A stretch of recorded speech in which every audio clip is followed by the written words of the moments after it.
जय श्री कृष्ण। भगवत गीता की यात्रा में आपके साथ मैं हूं रामहंस। आज है अध्याय 11 से श्लोक संख्या 55। मत कर्म कृन मत परमो मद भक्त संग वर्जित हा निर्वैर है सर्वभूतेषु यह सैमामेति पांडव। हे पांडव, जो पुरुष मेरे लिए ही कर्म करने वाला है, जो मेरा भक्त है, जो मुझ पर ही भरोसा करता है, आसक्ति रहित रहता है और किसी भी प्राणी से द्वेष नहीं रखता, ऐसा भक्त निश्चित रूप से मुझे प्राप्त कर लेता है।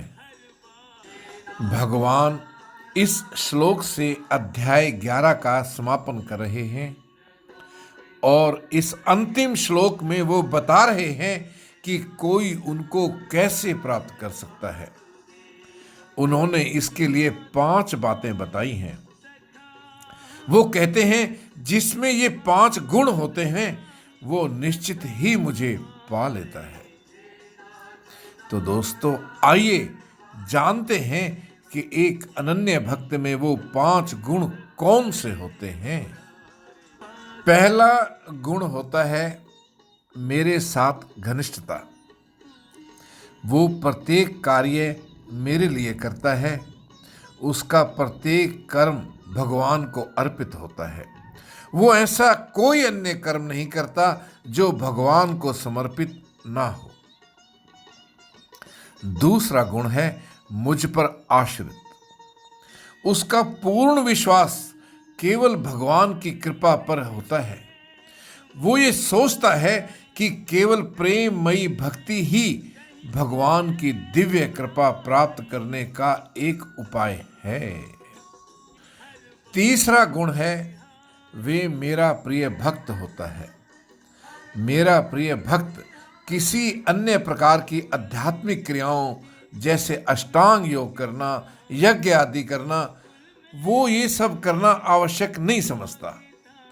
वो केवल अपने प्रियतम भगवान के साथ अपने संबंधों को प्रगाढ़ करता है। वो भगवान को सभी वस्तुओं में देखता है, सभी व्यक्तियों में देखता है। और चौथा गुण है संसार के साथ संबंध विच्छेद। वो आसक्ति रहित होता है। भक्ति के लिए मन की अनुरक्ति आवश्यक होती है। मेरा अनन्य भक्त सभी प्रकार की सांसारिक आसक्तियों से रहित होता है। वो मन को केवल मुझ में ही स्थिर करता है। और 5वां अंतिम गुण है वो किसी प्राणी से द्वेष नहीं करता। कोई भी द्वेष भरे मन से भगवान के अनन्य भक्ति में लीन नहीं हो सकता। अनन्य भक्त अपने भीतर किसी प्रकार के विद्वेष को आश्रय नहीं देता। वो सोचता है कि भगवान सभी प्राणियों के हृदय में निवास करते हैं और सभी परिस्थितियों को उन्हीं से उत्पन्न मानकर वो अपना अहित करने वालों को भी क्षमा कर देता है। श्री कृष्ण ने अर्जुन से अंत में यही कहा कि भक्ति का मार्ग ही सर्वोत्कृष्ट है। अनन्य भक्ति से ही भगवान के वैभव को पहचाना जा सकता है और भगवान का साक्षात अनुभव भी किया जा सकता है। तो दोस्तों, ये था अध्याय 11 से श्लोक संख्या 55। जय श्री कृष्ण।